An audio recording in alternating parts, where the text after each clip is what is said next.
Hi guys! So, I'm with my ama and ikukwento niya. First time na nakita niyo akong sumasayaw ng bata, tapos nakitaan niyo ako ng potential. Ay, nung una kong nakita si Sheena na sumayaw, matigas ang katawan niya. Hanggang kahit pinagtatawanan siya, sige lang siya ng sige hanggang sa na-develop, hanggang sa nakakapanood na siya sa TV, yun, nagagaya niya yun.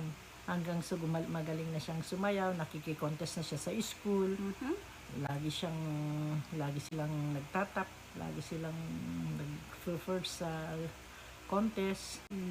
Hanggang sa yun ang naging hilig niya, yung sumayaw ng sumayaw. Makembot na siya ngayon ng makembot. Kembot ng kembot, malambot na yung katawan niya sa kasasayaw. Doon nagumpisa yung pagkahilig niya sa sayaw. Pero nung bata talagang hilig na niya. Ayun, nagkaroon ka ng hilig hanggang sa nakakapanood ka na sa TV. Yun, doon na na-develop yung pagsasayaw mo.